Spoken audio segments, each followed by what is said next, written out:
시어머니는 내가 중앙아시아 지질연구소의 파미르 고원 지부장으로 발령받았다는 소식을 듣자마자 단식 투쟁을 벌이며 남편에게 이혼을 강요했다. 나는 아무런 동요 없이 이혼 서류에 서명했다. 일주일 후 남편은 직장에서 걸려온 전화를 받았다. 임완서 지부장님의 직무 변동에 따라 배우자 자격으로 거주하시던 관사 아파트를 이틀 내로 비워주시기 바랍니다. 고준우, 오늘 네가 저 임한서랑 끝내지 않으면 나 여기서 확 뛰어내려 버릴 거다. 병원의 차가운 복도, 시어머니 장귀분 여사는 창틀을 붙잡은 채 몸의 절반을 창밖으로 내밀고 있었다.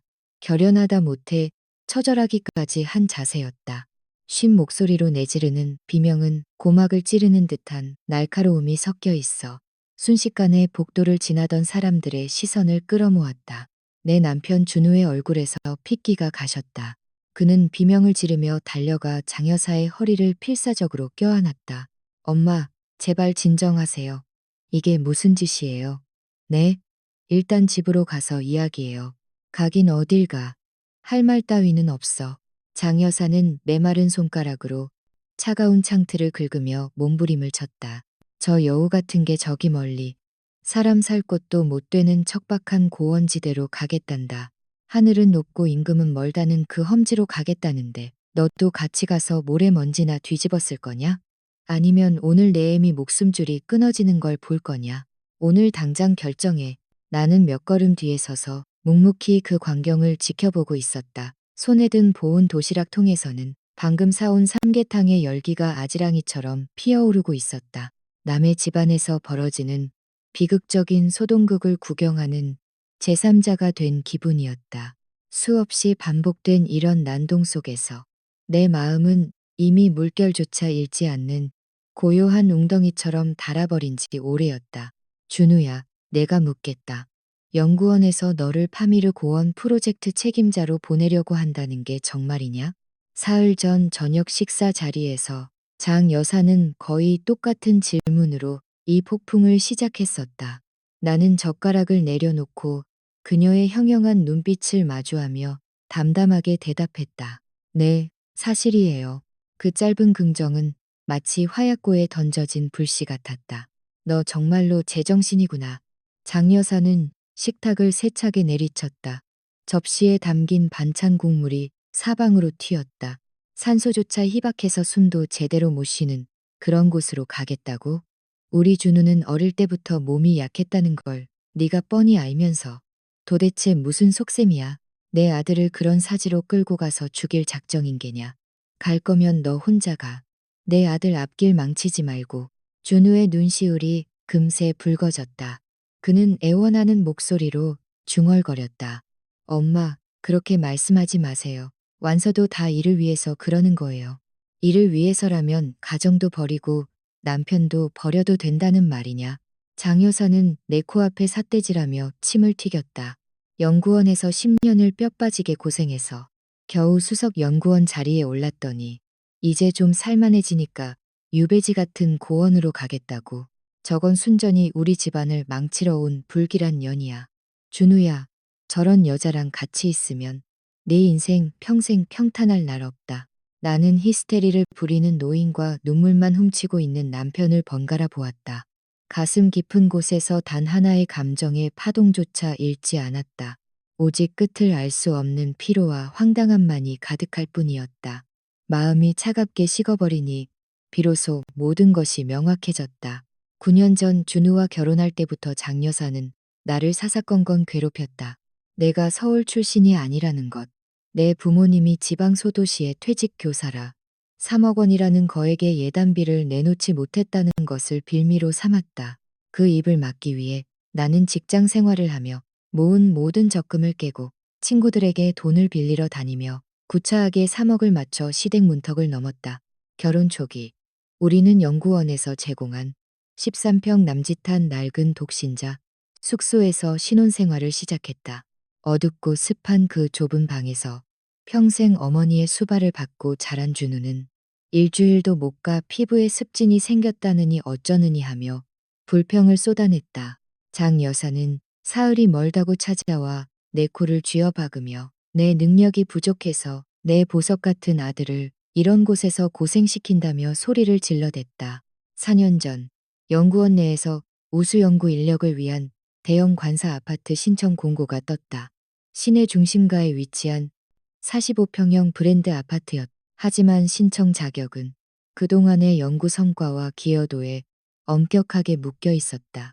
그 집을 따내기 위해 나는 미친 듯이 일에 매달렸다. 고난도 프로젝트를 자청하고 밤낮 없이 실험실에서 데이터와 씨름하며 보고서를 썼다. 협력업체와의 술자리를 마다하지 않다가 급성 위염으로 응급실에 실려간 적도 부지기수였다. 그 2년 동안 내 몸무게는 15kg이나 빠졌고 머리카락은 욕실 배수구가 막힐 정도로 빠져나갔다. 준우는 안쓰러운 표정으로 그만 좀 하라고 말렸지만 장 여사는 거의 매일 전화를 걸어 압박했다. 완서야, 아파트 소식은 아직이냐. 정신 바짝 차려라. 우리 준우를 언제까지 그런 곰팡이 펴가는 구석방에 처박아 둘 셈이야. 마침내 관리처에서 아파트 열쇠를 건네봤던 날. 나는 천진하게도 모든 고통이 끝난 줄 알았다. 그러나 장 여사는 준우의 몸이 약해 지극정성으로 돌봐야 한다는 핑계를 대며 입주 이튿날 진보다리를 싸들고 들어왔다. 그리고 당연하다는 듯 햇살이 가장 잘 드는 안방을 차지했다. 나와 준우는 북향의 좁은 작은 방으로 밀려났다. 그녀는 뻔뻔하게도 이렇게 말했다. 완서야, 너는 어차피 맨날 야근하느라 밤늦게 들어오지 않니? 내가 준우 옆에 있어야 애 뒷바라지를 하지. 나는 참았다. 하지만 그녀가 들어온 후 가게 지출은 마치 로켓을 탄 듯 치솟았다. 시어머니는 집안꼴을 갖춰야 한다며 5천만 원 상당의 명품 원목 가구 세트를 드렸고 건강관리 명목으로 2천만 원짜리 VIP 요양 프로그램을 등록했다. 어느 날은 3천만 원이 넘는 홈시어터 세트를 점 찍어두고는 업체에 전화를 걸어 배달시키더니 나에게 결제 영수증을 들이밀었다. 내 아버지가 못한 혼수. 이제야 좀 제대로 채워 넣는 셈 치자꾸나. 매달 받는 월급과 프로젝트 인센티브는 빚을 갚고 공과금을 내고 나면 그녀의 욕망이라는 블랙홀 속으로 전부 빨려 들어갔다. 준우가 제발 아껴 쓰라고 말려보기도 했지만 그녀는 당당했다. 내 아들이 너랑 결혼한 건 가장으로서의 짐을 나눠지라는 거 아니었니? 내 돈이 우리 집 돈이고 우리 집 돈 내가 쓰는 게 뭐가 잘못됐다는 거냐? 지난 세월 동안 나는 그녀에게 있어 그저 현금 인출기일 뿐이었다. 보석 같은 아들을 위해 언제든 착취해도 좋은 도구. 그런데 이제 그 도구가 자신들이 보기에 가치도 없고 오히려 아들을 고생시킬 것 같은 험지로 떠나겠다고 하니 이제 도구를 버릴 때가 왔다고 판단한 모양이었다. 임완서, 말 좀 해봐. 벙어리라도 됐어? 장 여사는 나의 침묵을 승낙의 전조로 읽었는지 기세가 더욱 등등해졌다. 준우는 절대로 너를 따라 고원에 가지 않을 거야. 네가 조금이라도 사람된 도리가 있다면 네 손으로 이혼 서류에 도장 찍고 내 아들 앞길 열어줘.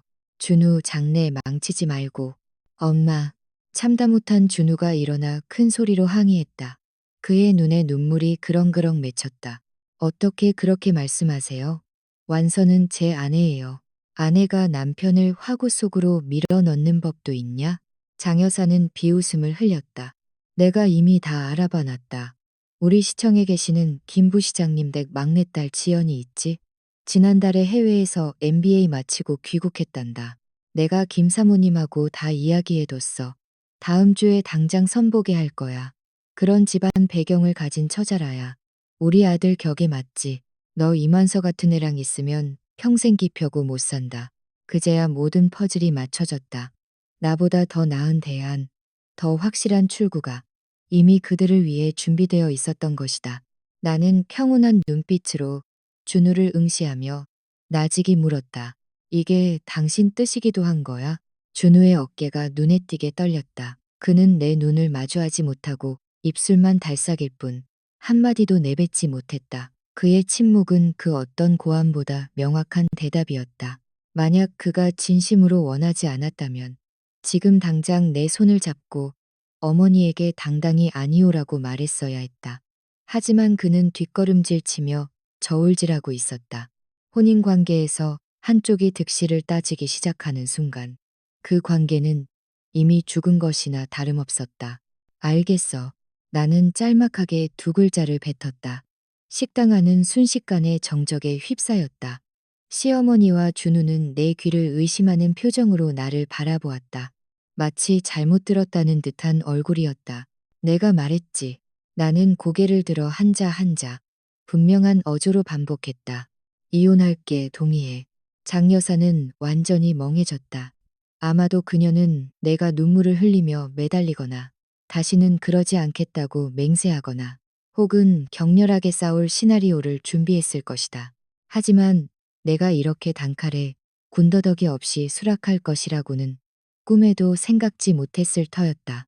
그녀의 표정이 순식간에 굳어버린 모습은 우스꽝스럽기까지 했다. 반면 준우는 온몸에 뼈가 빠져나간 사람처럼 의자에 주저앉았다.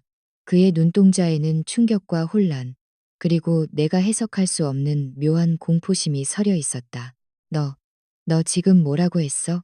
준우가 말을 더듬으며 물었다. 나는 그를 상대하지 않고 장 여사에게 시선을 돌렸다. 내 입가에는 아주 옅은 미소조차 걸려 있었다. 어머님, 준우 씨를 위해 그렇게 좋은 신부감을 이미 정해두셨다니 다행이네요. 쇳불도 당김에 빼라고 내일 오전 10시에 구청에서 뵙죠. 필요한 서류는 제가 다 챙겨갈게요. 말을 마치자마자 나는 자리에서 일어났다. 더 이상 그들을 쳐다보고 싶은 욕구조차 들지 않았다. 두 분 천천히 드세요. 나는 뒤돌아 북향의 좁고 어두운 작은 방으로 들어갔다. 문을 닫자 뒤편으로 숨막히는 고요가 잠시 흐르더니 이내 장여사의 주체할 수 없는 환히 섞인 목소리가 터져 나왔다. 준우야, 들었지? 전현이 지 입으로 그러겠단다. 제 발로 나가겠대. 내가 뭐랬니? 저 여우 같은 게 머리는 잘 돌아간다니까. 잘 됐다. 정말 잘 됐어. 지연이 같은 교수가 내 짝으로 딱이지.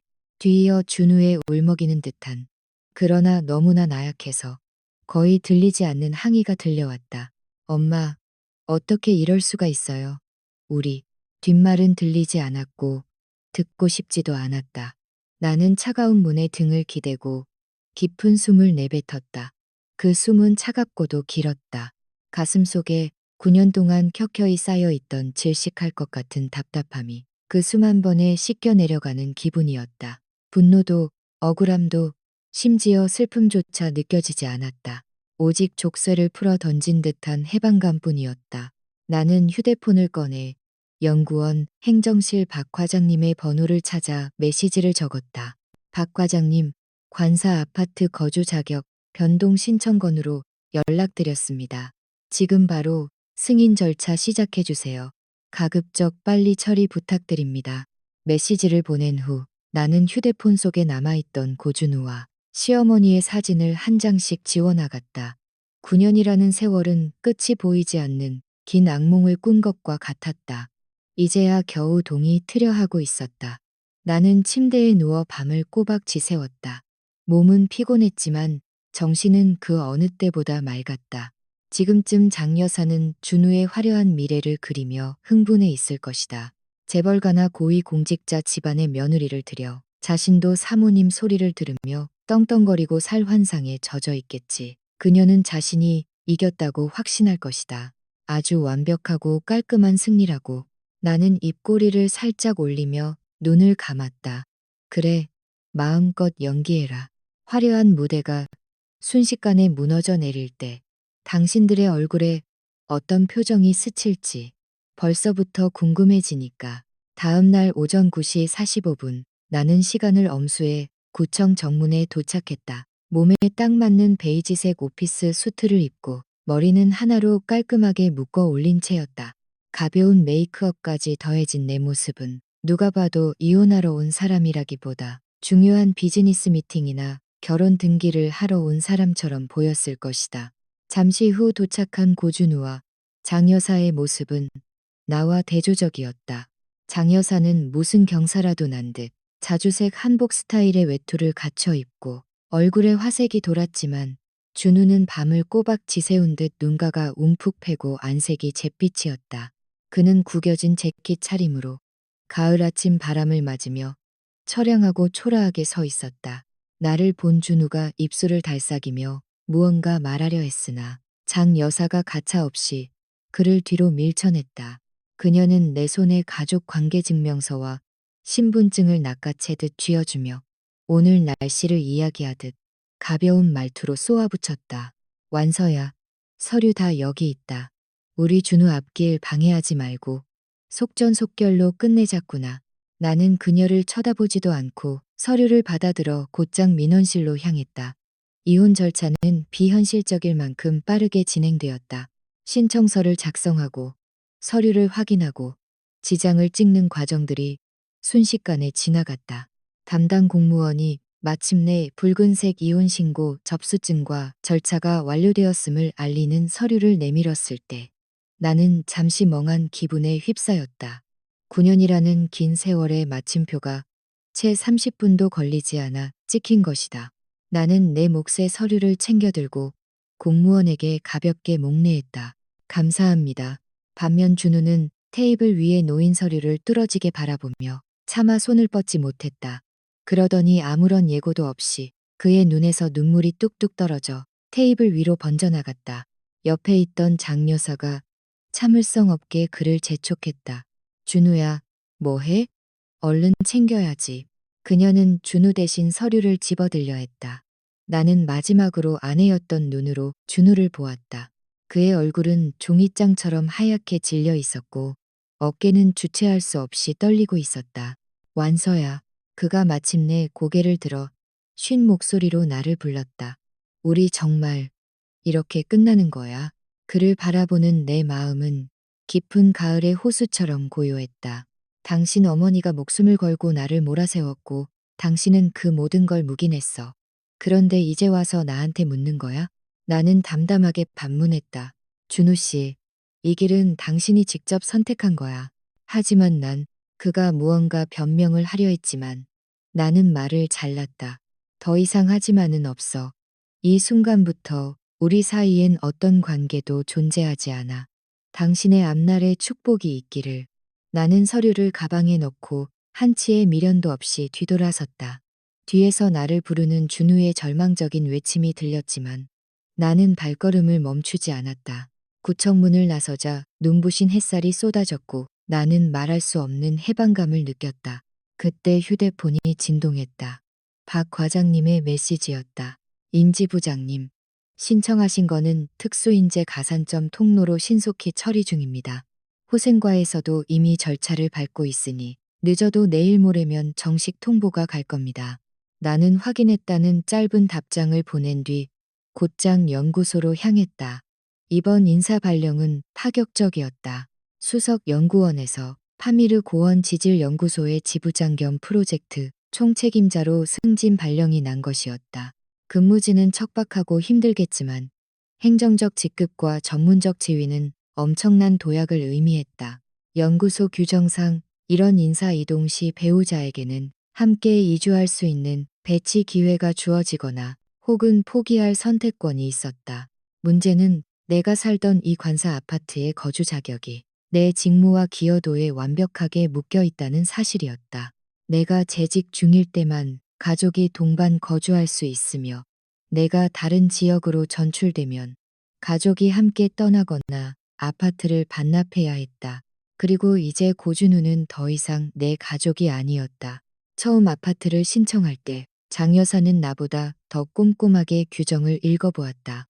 혹시라도 독소 조항이 있을까봐 한 글자 한 글자 따져 묻던 그녀는 내가 연구소에 붙어 있는 한 이 집에서 계속 살 수 있다는 확답을 듣고서야 안심했다.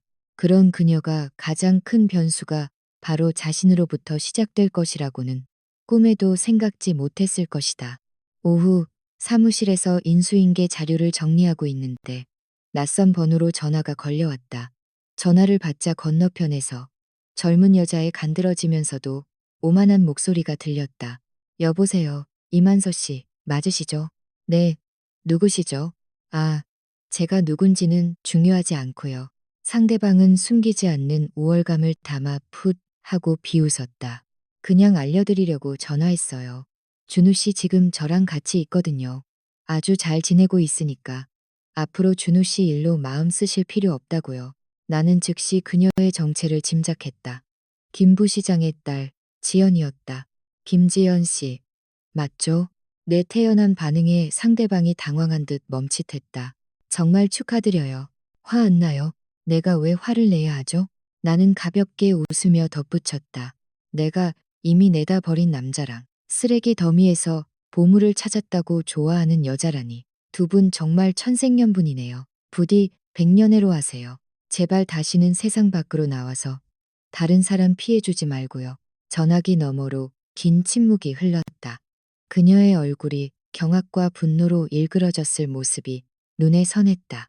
더 하실 말씀 없으면 끊을게요. 바빠서요.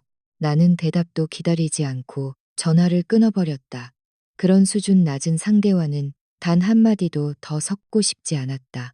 퇴근 후 나는 집으로 가지 않고 연구소 근처 호텔에 방을 잡았다. 밤 8시쯤 고준우에게서 전화가 왔다. 그는 조심스러운 목소리로 물었다.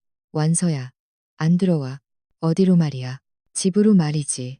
고준우 씨. 나는 의도적으로 힘을 주어 그에게 사실을 상기시켰다. 우리 오늘 오전부로 이혼했어. 그곳은 더 이상 내 집이 아니야.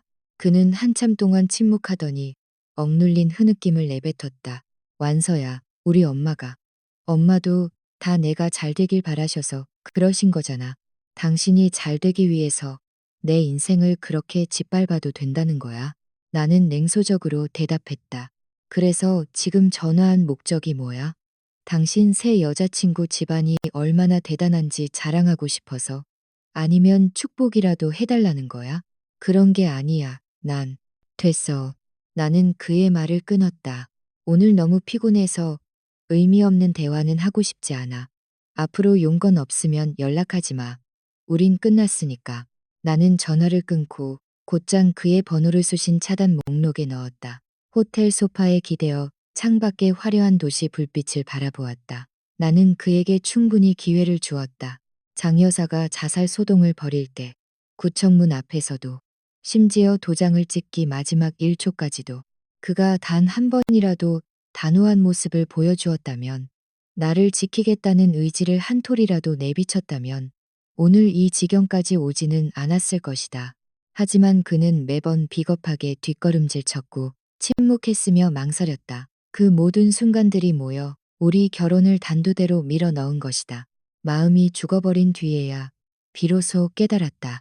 내가 그를 놓아주기로 결심한 순간 그는 내게 이미 죽은 사람이나 다름없었다는 것을. 다음 날 나는 내 프로젝트를 인계받을 후배 연구원 주원 씨와 업무 정리를 시작했다. 주원 씨는 나를 존경 어린 눈빛으로 바라보았다. 선배님, 정말 대단하세요. 이렇게 젊은 나이에 파미르 지부장으로 가시다니. 거기가 조건은 힘들어도 학문적으로는 진짜 승부를 볼 수 있는 곳이잖아요. 앞날이 정말 기대돼요. 나는 미소 지었다. 주원 씨도 기회가 올 거예요. 전 선배님 같은 용기는 없어요. 주원 씨는 쑥스러운 듯 머리를 긁적였다. 와이프랑 애가 여기 서울에 있으니 떠나기가 쉽지 않네요. 나는 그의 어깨를 두드려주고 더 말을 보태지는 않았다. 오후 4시경 박 과장님이 직접 사무실로 찾아와 붉은 관인이 찍힌 서류를 내밀었다. 임지부장님, 정식 발령지 나왔습니다. 다음 주 수요일에 바로 파미르로 가셔야 해요. 나는 서류를 정중히 받아들었다. 감사합니다, 과장님. 박 과장님은 무언가 망설이는 듯 하더니 낮은 목소리로 물었다. 완서 씨, 집 문제는 다 해결됐나요? 그는 내 가정사를 아는 몇 안 되는 상사 중 한 명이었다. 해결됐습니다. 이미 이혼했어요.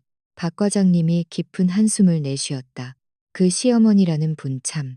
아파트 거주 자격이 당신 직무와 직결된다는 걸 모르시는 건가? 나는 쓴 웃음을 지었다. 아마 아실 거예요. 하지만 그분은 아들이 나를 떠나지 못할 거라고, 혹은 내가 아들을 떠나지 못할 거라고 굳게 믿으시는 거겠죠. 참 미련하군. 박 과장님이 고개를 저었다. 방금 후생과에서 관사 퇴거 통지서를 보냈을 겁니다. 규정상 48시간 내에 비워야 해요. 가서 마지막으로 챙길 건 없나요? 몇 년 살던 집인데. 나는 고개를 가로저었다. 괜찮습니다. 제 개인 물건은 이혼을 결심한 날 밤에 이미 다 정리했어요. 그 집엔 이제 진정으로 내 것이라고 부를 수 있는 게 아무것도 없었다. 한때 내 생을 위탁하려 했던 그 남자조차도. 박 과장님은 내 무덤덤한 표정을 보더니 내 어깨를 다독였다. 그래요. 새로운 시작이니까. 거기 가서 멋지게 해봐요. 네, 과장님. 그가 떠난 후 나는 창밖을 내려다보았다. 곧 퇴근 시간이었다. 지금쯤 후생과 직원들이 내가 살던 그 집 문을 두드리고 있을 것이다. 장 여사가 당연하다는 듯 혹은 불쾌한 표정으로 문을 열었다가 선명한 붉은색 관인이 찍힌 관사 아파트 퇴거 통지서를 받아드는 장면이 그려졌다. 책상 위에 놓인 휴대폰이 조용히 엎어져 있었다. 곧 저 휴대폰이 비명을 지르기 시작할 것이다. 이번에는 진짜 가식 따위는 벗어던진 처절한 히스테리가 터져 나올 터였다. 그리고 나는 그 모든 것에 완벽하게 대비하고 있었다. 10분도 채 지나지 않아 휴대폰 화면에 장귀분 시어머니라는 이름이 미친 듯이 깜빡거리기 시작했다. 나는 여유롭게 차를 한 잔 내린 뒤 그 날카로운 벨소리가 1분 넘게 울리도록 내버려 두었다가 마침내 통화 버튼을 눌렀다. 임원서, 이 독한 년. 너 우리 집안에 무슨 짓을 한 거야? 전화기가 연결되자마자 귀가 찢어질 듯한 장 여사의 포효가 쏟아졌다. 나는 휴대폰을 귀에서 조금 멀찌감치 떼어 놓았다.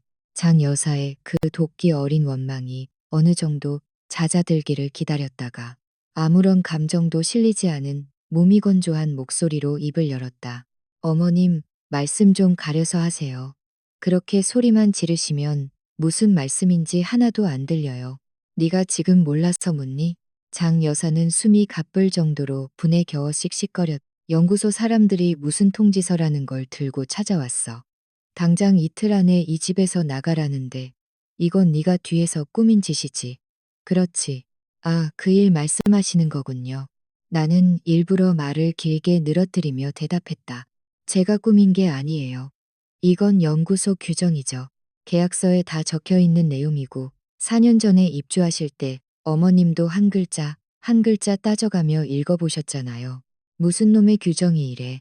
우리가 여기서 4년을 살았어. 여기가 우리 집이라고. 어머님 집이라니요. 내 웃음소리에는 숨길 수 없는 비아냥이 섞여 있었다. 잊으셨나 본데 이 아파트 신청자는 저 이만서예요. 소유권은 연구소에 있고 거주 자격은 제 직무와 근무 연수에 묶여 있는 거라고요. 제가 이제 중앙아시아 집으로 발령이 났으니 규정에 따라 이 집은 당연히 반납해야 하는 거예요. 전화기 너머에서 잠시 침묵이 흐르더니 이내 더 격렬한 폭언이 쏟아졌다. 그게 다 네가 독종이라서 그런 거 아니야. 네가 조금이라도 양심이 있으면 남편을 두고 어떻게 그런 귀신 나올 것 같은 오지로 발령을 받아가?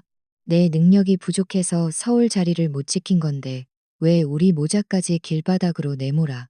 그 뻔뻔하고 후안무치한 논리는 9년 전이나 지금이나 변함이 없었다. 제가 양심이 없어서 어머님 아들이 저랑 이혼한 거 아니었나요? 이제 남남인데 제 능력으로 얻은 집을 왜 당신들이 계속 써야 하죠? 당신들이 저랑 이제 무슨 상관인데요? 너, 장 여사는 할 말을 잃은 듯 말을 더듬었다. 임원서 경고하는데 적당히 해. 준우랑 9년을 같이 살았어. 정은 없어도 체면은 생각해야지. 정말 준우를 길바닥에 나앉게 할 셈이야? 내 심장은 도대체 뭘로 만들어진 거니? 9년의 세월.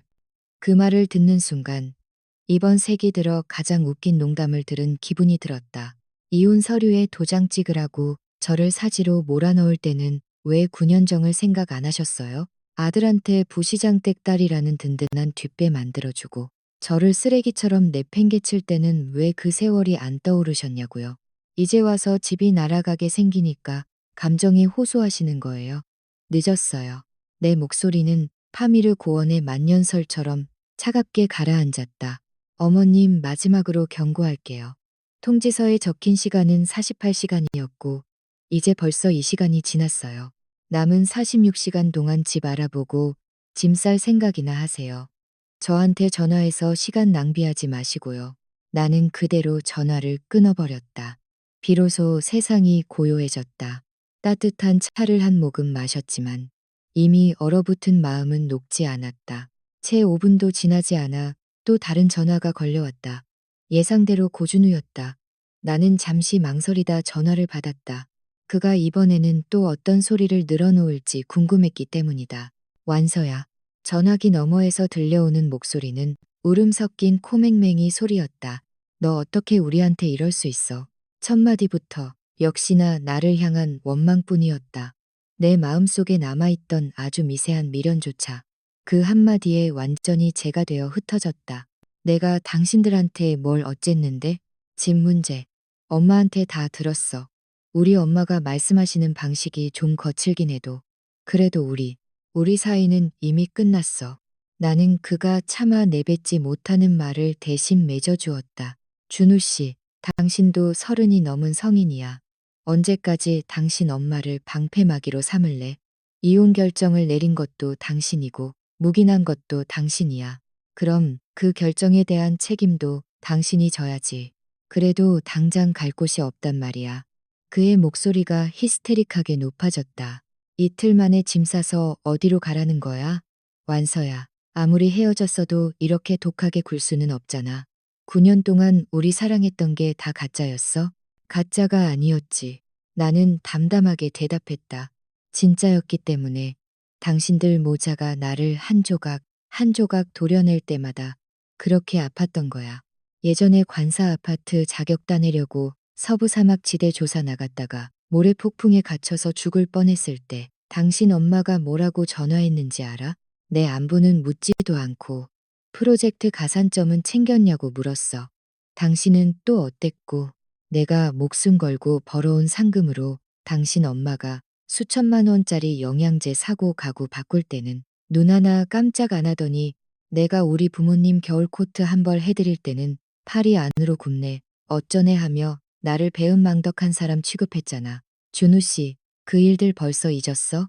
내 목소리는 낮았지만 그 한마디 한마디는 날카로운 얼음 송곳이 되어 전화기 너머 그를 찔렀다. 수화기 너머로는 억눌린 채 무너져 내리는 통곡 소리만 들려왔다. 그만 울어. 울은 만큼 이 세상에서 쓸모없는 것도 없으니까. 당신한테는 그 부시장댁 지연 씨가 있잖아. 그 집안 대단하다며 손가락 하나만 까딱해도 서울 노른자 땅에 아파트 한 채는 그냥 사줄 텐데 왜 나 같은 오지 지부장한테 매달려? 이만서 그는 내 말에 자존심이 완전히 꺾인 듯 비명을 질렀다. 꼭 그런 식으로 나를 모욕해야겠어. 나는 사실을 말하고 있을 뿐이야. 나는 무심하게 덧붙였다. 당신들이 직접 선택한 화려한 꽃길이잖아. 이제 뒤돌아보지 말고 그 길로 당당하게 가. 절대 돌아보지 말고. 나는 전화를 끊고 그의 번호를 차단했다. 사무실 의자에 깊숙이 몸을 맡긴 채 눈을 감았다. 9년의 세월이 흑백 영화처럼 스쳐 지나갔고 마지막 장면은 늘 나를 회피하던 고준우의 비겁한 얼굴로 멈췄다. 이제 정말 끝이었다. 한편 내가 피땀 흘려 얻어낸 관사 아파트 안은 아수라장이었다. 장 여사는 거실을 미친 듯이 배회하며 나를 향해 온갖 입에 담지 못할 욕설을 퍼부었고 준우는 영혼이 빠져나간 조각상처럼 멍하니 소파에 앉아 있었다. 1억 원이 넘게 들여샀다던 그 가죽 소파 위로 그의 눈물이 소리 없이 흘러내렸다. 울어. 울면 집이 다시 돌아오냐? 장 여사는 준우의 이마를 손가락으로 거세게 찌르며 닥달했다. 어서 지연이한테 전화해. 그쪽 아버지가 연구소 높은 사람한테 말 좀 잘해주면 될 거 아냐. 준우는 마지막 동아줄이라도 잡는 심정으로 며칠 전 겨우 저장한 번호를 눌렀다. 신호음이 길게 이어지는 동안 그의 심장은 바닥으로 가라앉았다. 여보세요, 준우 씨. 무슨 일이에요? 지연의 목소리는 여전히 오만하고 나른했다. 준우는 횡설수설하며 집안에 닥친 상황을 설명했다. 하지만 설명을 들은 지연은 한참 동안 침묵을 지켰다. 그 침묵은 옆에서 귀를 기울이던 장 여사와 준우에게 절망적인 예감을 안겨주었다. 마침내 지연이 입을 열었다. 그녀의 목소리는 이전과는 달리 차갑고 거리를 두는 기색이 역력했다. 준우 씨, 그 아파트는 전 부인 직장 거잖아요. 그분이 떠나면 집을 비워주는 게 당연한 거 아닌가요? 우리 아빠는 기업하시는 분이라 공공기관 내부 규정에 이래라 저래라 하실 입장이 아니에요. 아니, 부탁 좀 하려는 게 아니라 장 여사가 준우의 휴대폰을 뺏어들며 다급하게 말을 가로챘다.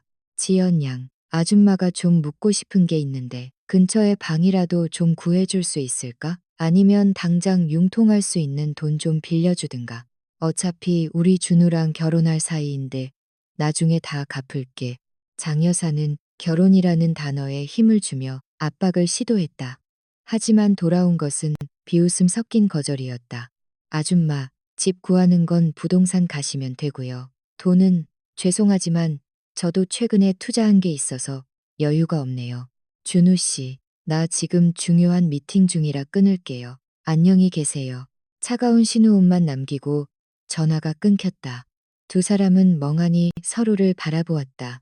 며칠 전까지만 해도 상냥하게 아줌마라고 부르던 지연은 온데간데 없었다. 그녀가 좋아했던 것은 서울 중심가의 넓은 관사에 살며 수석 연구원을 아내로 둔 앞날 창창한 남자의 모습이었지. 길바닥에 나앉게 생긴 초라한 남자가 아니었다. 현실은 가장 잔인한 방식으로 그들의 뺨을 후려쳤다. 밤 10시 반, 호텔방에서 자료를 정리하고 있던 나에게 모르는 번호로 문자 한 통이 도착했다. 우리 짐이 아직 안에 있는데 관리소 사람들이 도어락을 바꿔버려서 못 들어가고 있어. 완서야, 제발 부탁이야. 한 번만 와주면 안 될까? 나는 그 문자를 3초간 바라보다가 답장하지 않았다. 마음이 독해서가 아니라 여기서 흔들리면 끝없는 집착과 소란이 이어질 것을 알았기 때문이다. 잠시 후 같은 번호로 다시 문자가 왔다. 완서야, 짐 안에 내 어릴 적 물건들도 있고 우리 엄마 상비약도 있어. 엄마 건강도 안 좋은데 약도 못 먹고 이러다. 무슨 일 생기면 어떡해. 이혼했어도 사람 죽어가는 걸 보고만 있을 거야. 기가 찼다. 장 여사의 건강 상태는 내가 누구보다 잘 안다. 비싼 요양 프로그램을 들으러 다닐 때의 기세는 젊은 사람보다 더 정정했다. 약을 핑계로 삼는 건 전형적인 동정유발 작전이었다. 하지만 짐 속에 준우의 개인 물건이 있는 건 사실이었다. 정은 떨어졌어도 굳이 치졸하게 굴고 싶지는 않았다. 그것은 그들에 대한 배려가 아니라 지난 9년을 버텨온 나 자신에 대한 마지막 예의였다.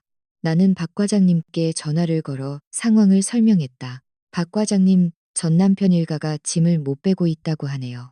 내일 오전 9시에 사람을 좀 보내서 문을 열어주시면 안 될까요? 제가 이페아의 물건들을 확인하고 정리하겠습니다. 나중에 딴소리 나오지 않게 확실히 끝내고 싶어서요. 박 과장님은 내 부탁을 들어주며 혀를 찼다. 완서 씨, 참 마음이 약해서 어떻게 마음이 약한 것일까? 아마도 아닐 것이다. 이건 그냥 마지막 작별일 뿐이었다. 다음 날 아침, 약속 시간 10분 전에 아파트 앞에 도착했다. 고준우와 장 여사는 이미 와 있었다. 밤새 잠을 못 잤는지 두 사람 모두 초췌하기 그지없었다. 특히 장 여사는 특유의 아나무인 격인 기세는 사라지고 초조한 기색만 가득했다. 관리소 직원이 문을 열어주자 거실은 이틀 만에 쓰레기장처럼 변해 있었다. 이 침구 세트 내가 산 거야. 가져가야 해. 저 영양제도 남겨둘 수 없어. 장 여사는 들어서자마자 안방으로 달려가 짐을 챙기기 시작했다. 준우는 거실 한복판에 서서 멍하니 집안을 둘러보았다. 나는 그들을 무시한 채 문가에 앉아 업무용 메일을 확인했다. 정확히 1시간 드릴게요. 개인 물건만 챙기세요. 빌트인 가구나 연구소 소유 가전제품에는 손대지 마시고요. 시간 지나면 바로 문 잠그겠습니다.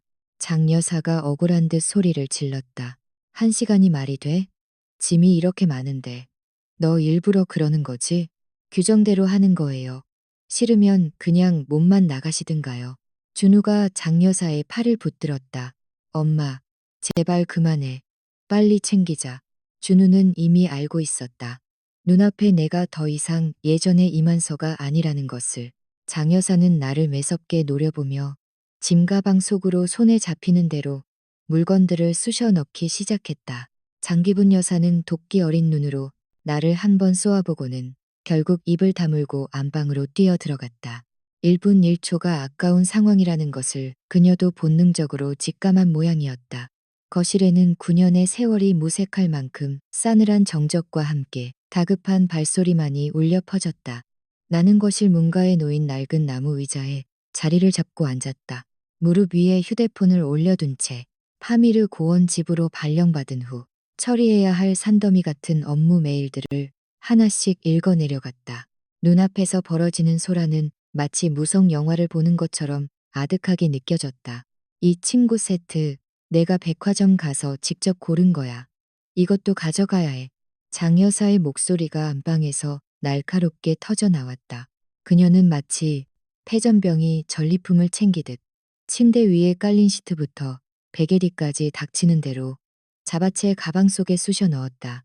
심지어 내가 준우의 건강을 생각해 사두었던 고가의 영양제 병들까지 하나도 남김없이 털어넣으며 중얼거렸다. 이런 좋은 걸 그 배은망덕한 년한테 남겨줄 순 없지.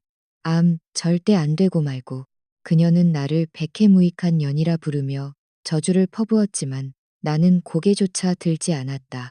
이미 내 마음속에서 그녀는 존재하지 않는 사람이었으니까.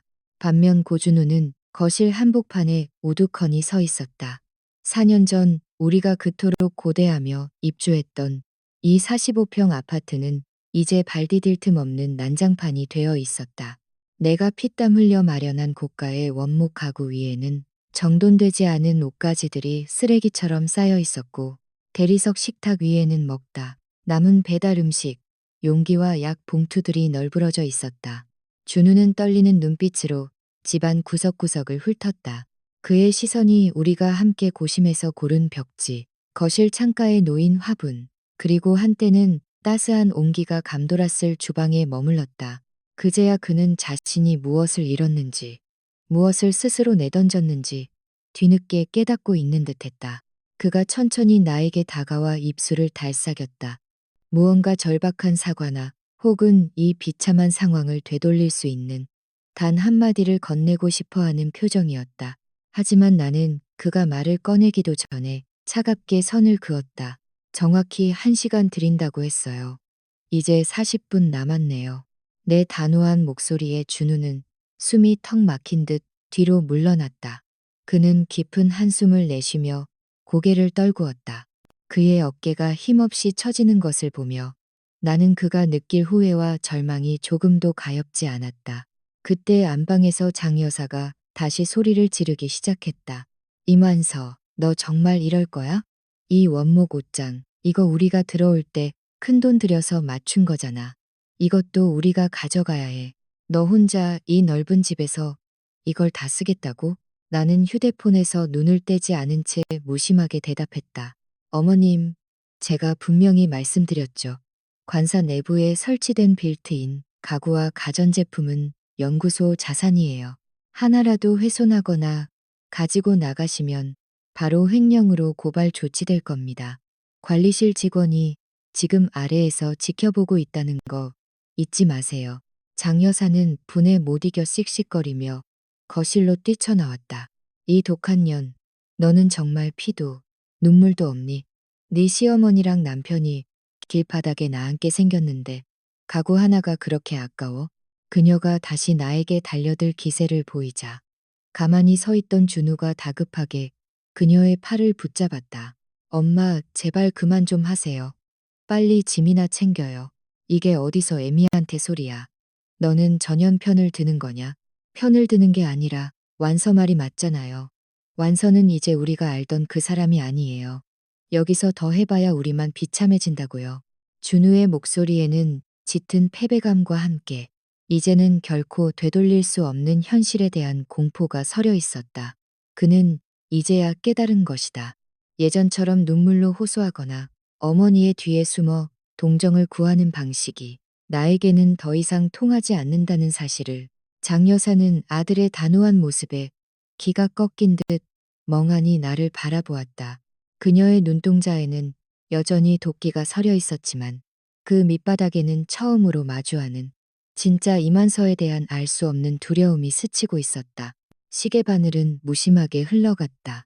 60분이라는 시간은 누군가에게는 영겁처럼 길었겠지만 9년의 짐을 정리해야 하는 그들에게는 찰나와 같았을 것이다. 그들은 거실 바닥에 캐리어를 펼쳐놓고 마치 도망치듯 물건들을 쓸어 담기 시작했다. 나는 그 광경을 지켜보며 문득 파미르 고원의 풍경을 떠올렸다. 그곳의 거센 바람은 모든 낡고 부패한 것들을 쓸어버리고 오직 단단한 바위만을 남긴다고 했다. 지금 내 인생에서도 그런 바람이 불고 있었다. 가식적인 사랑, 숨막히는 착취, 그리고 비겁한 침묵들이 그 바람에 실려 하나둘씩 사라지고 있었다. 마침내 약속한 1시간이 다 되었음을 알리는 알람이 적막한 공기를 깨고 울려 퍼졌다. 나는 자리에서 일어나 옷매무새를 가다듬었다. 시간 다 됐습니다. 이제 나가주시죠. 장 여사는 도끼 서린 눈으로 나를 한 번 더 쏘아보고는 결국 입을 다물고 안방으로 뛰어 들어갔다. 1분 1초가 아까운 상황이라는 것을 그녀도 본능적으로 직감한 모양이었다. 거실에는 9년의 세월이 무색할 만큼 싸늘한 정적과 함께 다급한 발소리만이 울려 퍼졌다. 나는 거실 문가에 놓인 낡은 의자에 자리를 잡고 앉았다. 무릎 위에 휴대폰을 올려둔 채 파미르 고원 집으로 발령받은 후 처리해야 할 산더미 같은 업무 메일들을 하나씩 읽어내려갔다. 눈앞에서 벌어지는 소란은 마치 무성 영화를 보는 것처럼 아득하게 느껴졌다. 이 친구 세트, 내가 백화점 가서 직접 고른 거야. 이것도 가져가야 해. 장 여사의 목소리가 안방에서 날카롭게 터져나왔다. 그녀는 마치 폐전병이 전리품을 챙기듯 침대 위에 깔린 시트부터 베개리까지 닥치는 대로 잡아채 가방 속에 쑤셔 넣었다. 심지어 내가 준우의 건강을 생각해 사두었던 고가의 영양제 병들까지 하나도 남김없이 털어넣으며 중얼거렸다. 그녀는 나를 배은망덕한 년이라 부르며 저주를 퍼부었지만 나는 고개조차 들지 않았다. 이미 내 마음속에서 그녀는 존재하지 않는 사람이었으니까. 반면 고준우는 거실 한복판에 우두커니 서 있었다. 4년 전 우리가 그토록 고대하며 입주했던 이 아파트는 이제 발 디딜 틈 없는 난장판이 되어 있었다. 내가 마련한 가구 위에는 정돈되지 않은 옷가지들이 쓰레기처럼 쌓여 있었고 식탁 위에는 약 봉투들이 널브러져 있었다. 준우는 떨리는 눈빛으로 집안 구석구석을 훑었다. 그의 시선이 우리가 함께 고심해서 고른 벽지, 거실 창가에 놓인 화분에 머물렀다. 그제야 그는 자신이 무엇을 스스로 내던졌는지 뒤늦게 깨닫고 있는 듯했다. 그가 천천히 나에게 다가와 입술을 달싹였다. 무언가 절박한 사과나 이 비참한 상황을 되돌릴 수 있는 단 한마디를 건네고 싶어 하는 표정이었다. 하지만 나는 그가 말을 꺼내기도 전에 차갑게 선을 그었다. 정확히 1시간 드린다고 했어요. 이제 40분 남았네요. 내 단호한 목소리에 준우는 숨이 턱 막힌 듯 뒤로 물러났다. 그는 깊은 한숨을 내쉬며 고개를 떨구었다.